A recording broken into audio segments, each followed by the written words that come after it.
Bonjour à tous et re-bienvenue à la chaîne de Toyota Saint-Eustache. Nous sommes octobre 2021 et en ces temps de pénurie d'auto, on n'a tellement rien de nouveau à vous montrer qu'on a décidé de vous présenter du vieux.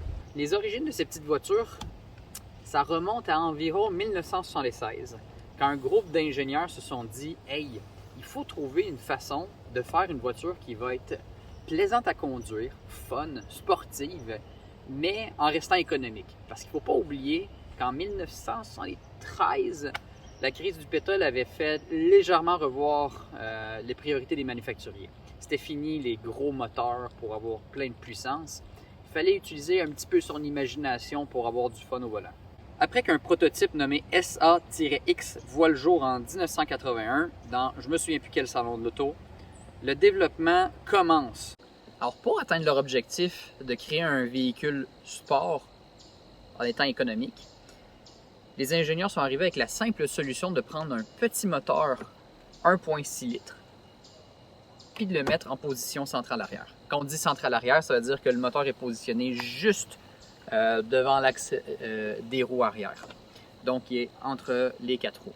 À cette époque-là, toutes les voitures sport, on va dire accessibles au commun des mortels, les moins chères là, en fait, c'était toute la même configuration. Donc, moteur avant, propulsion. C'était des 4 cylindres comme à Celica, propulsion. Mais un moteur central arrière dans une voiture économique, quelle folie! Les moteurs central arrière, c'était pour les supercars à l'époque.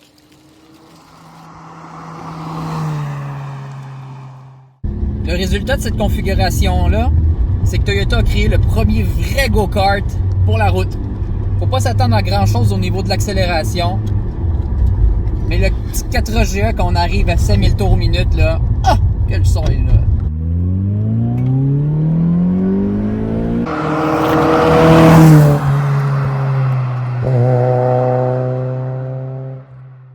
La voiture est tellement légère et tellement agile que ça en fait comme un plaisir en canne.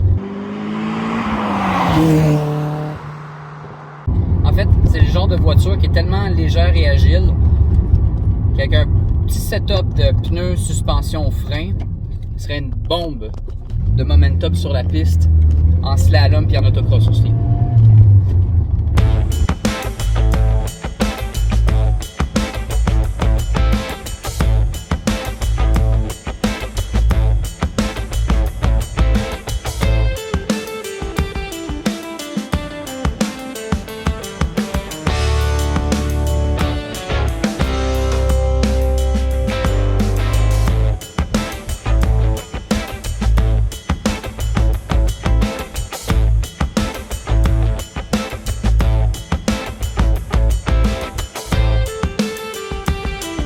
On ne se cachera pas, la MR2 en 1984, il y a d'autres véhicules qui ont suivi. Voiture économique à moteur 4 cylindres central arrière. Donc, c'était pas la seule. Mais ce qui était particulier de la MR2, ben, c'était que c'était un véhicule japonais. Donc, tu pouvais l'utiliser puis elle démarrait le matin.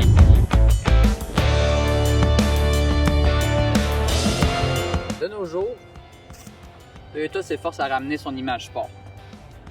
La Supra a sa remplaçante. On a la GR86, qui est une descendante spirituelle de la Corolla GTS et on pourrait aussi dire de la Celica. Mais la MR2, silence radio. Peut-être que le monde actuel aime trop les VUS et le transport en commun pour qu'une nouvelle voiture 4 cylindres à moteur central voit le jour. Mais en attendant, ben, au moins, les classiques sont toujours aussi plaisants à conduire.